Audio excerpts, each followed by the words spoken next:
हमारा हक, हमारा हक। आपकी इस बुलंद आवाज से बहुत बड़ी बड़ी सरकारें भी घबराती हैं, लेकिन सबसे पहले मैं आपको बधाई देता हूं। बहुत कम ऐसा होता है कि कोई आंदोलन टूट जाए, खत्म हो जाए एक बार, उसको दोबारा से वापस से पिरो लेना बहुत मुश्किल होता है।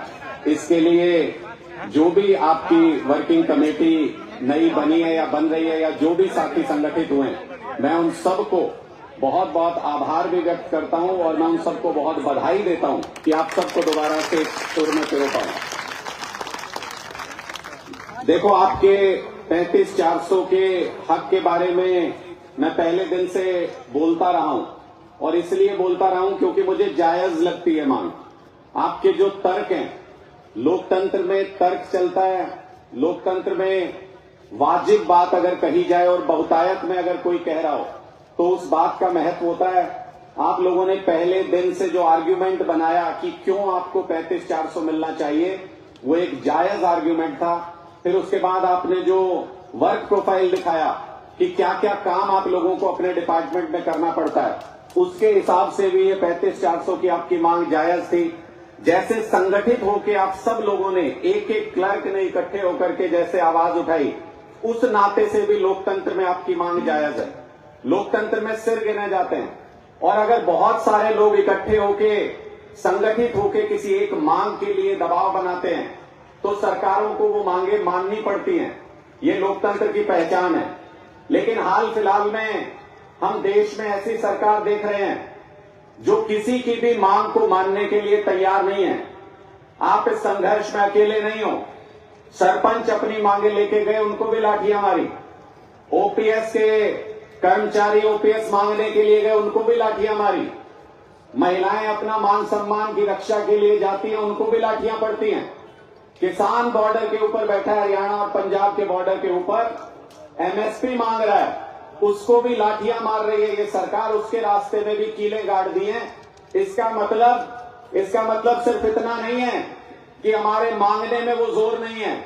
इसका मतलब ये है कि जो आज के दिन में सरकार के अंदर बैठे हैं केंद्र में, उनका लोकतंत्र में विश्वास नहीं है, जनता के राज में विश्वास नहीं है। जनता जो मांग रही है, अगर उसके प्रति आप कान बंद कर लेंगे और लाठियां और गोलियां चलाएंगे तो इसका मतलब आप लोकतंत्र में विश्वास नहीं करते, धीरे धीरे देश को तानाशाही की तरफ ले जाना चाहते हैं।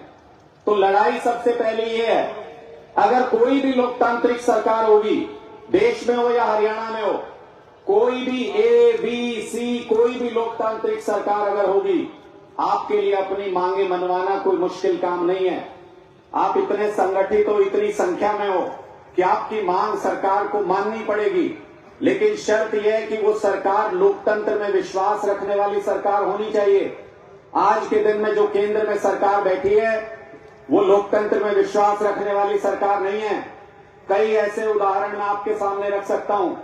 चंडीगढ़ का मेयर चुनाव ताजा ताजा आप सबके जहन में होगा। खुली लूट, दिखते हुए वोट की खुली लूट करके वहां पे जबरदस्ती अपना मेयर बनाना चाहती थी यही पार्टी, यही सरकार। और जिस तरीके से कल चुनाव आयोग के सदस्य ने इस्तीफा दिया, चुनाव से ठीक पहले सिर्फ एक चीफ इलेक्शन कमिश्नर बच गए, बाकी 2 ने इस्तीफा दे दिया है। इसका मतलब सरकार सारी चीजों को काबू करके, सुप्रीम कोर्ट भी, चुनाव आयोग भी, सारी संस्थाओं को काबू करके देश में तानाशाही लाना चाहती है। तानाशाही देश में आ जाएगी। कोई मर्जी सड़क पे खड़ा होकर चिल्लाता रहे, उसकी बात को कोई नहीं सुनेगा। जैसे अंग्रेजों ने 300 साल तक हमारी कोई बात नहीं सुनी थी। जब हमने लड़ भिड़ के संघर्ष करके आजादी पाई, तब हमारी सरकारों ने हमारी बातें सुनना शुरू किया। अब ये सरकार कह रही है 400 पार का नारा दे रहे हैं। चाहे इनसे 400 आदमी इकट्ठे नहीं होते आजकल इनके सभाओं में, वो अलग बात है, पर ये कह रहे हैं 400 पार। इसका मतलब लोगों के बीच में गए नहीं, कैंडिडेट अनाउंस किए नहीं, पहले से कह रहे हैं 400 पार। मतलब जनता की जरूरत नहीं है इनको, लोकतंत्र में विश्वास नहीं है। पता नहीं क्या तिकड़म भिड़ा के पहले से इन्होंने तय कर रखा है कि 400 पार। तो अगर ये लड़ाई आपको अपनी लड़नी है 35,400 की, ज्यादा समय नहीं है इसमें। इसलिए मैं आपसे आज ये निवेदन करने के लिए आपके बीच में आया हूं। अगर ये 35-400 की लड़ाई आप चाहते हो, जायज तरीके से लड़ सको, आपको उठा के जेलों में नहीं डाला जाए, नौकरी से नहीं निकाला जाए, लोकतांत्रिक तरीके से अपनी बात को कह सको, तो फिर अगला चुनाव जो लोकसभा का आ रहा है उसमें आपको उस चुनाव के अंदर अपनी ताकत दिखानी पड़ेगी। आपके मन में किसी तरीके का कोई कंफ्यूजन ना हो, किसी तरीके का कोई संदेह ना हो, कोई इधर उधर बटे ना आपका वोट। इसलिए हमने अपना सब कुछ दांव पे लगा के, इन्होंने कहा था केजरीवाल जी को जेल में डाल देंगे अगर गठबंधन किया, हमने कहा देश सबसे ऊपर है, लोकतंत्र सबसे ऊपर है, उसको बचाने के लिए जान भी हाजिर है। हमने अपना सब कुछ दांव पे लगा के गठबंधन किया है ताकि आपके पास कोई कंफ्यूजन ना रहे। अब आपके सामने सिर्फ दो ही ऑप्शंस हैं। एक ऑप्शन वो है जो लोकतंत्र के खिलाफ है, जो आपको जायज तरीके से, लोकतांत्रिक तरीके से प्रदर्शन करके अपना अधिकार नहीं मांगने देते, और दूसरी तरफ आपके पास कोई भी और सरकार, कोई भी और ऑप्शन है, इंडिया गठबंधन उसका नाम हमने रखा है। इसलिए मैं आज आपसे ये कहने के लिए आया हूं कि अगर आप कामयाबी चाहते हैं अपने इस आंदोलन की, पहला कदम ये उठाओ कि एक भी वोट, 2 ढेरियां इस बार, एक भी वोट लोकतंत्र विरोधी इस केंद्र की सरकार के पक्ष में इस बार नहीं जाना चाहिए।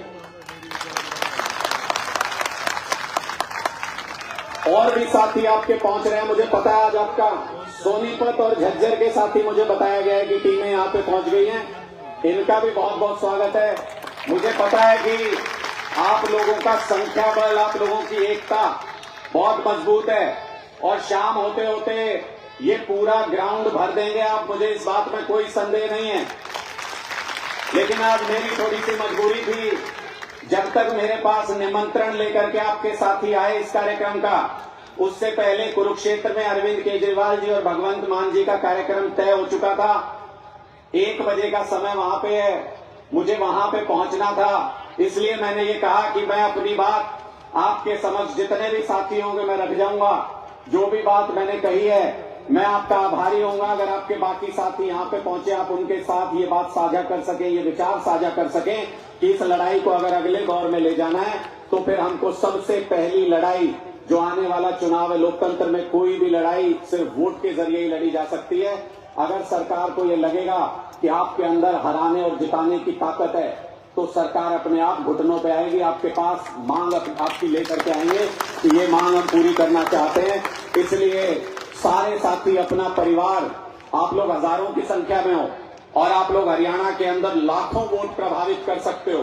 किसी भी और विचार को दिमाग से निकाल के आप सिर्फ ये ध्यान रखो कि जो सरकार आपकी मांगे सुनती नहीं लोकतांत्रिक तरीके से, पहले उसको बदलेंगे, बाद में देख लेंगे। जो भी सरकार आएगी उसके साथ हम लड़ाई को जारी रखेंगे।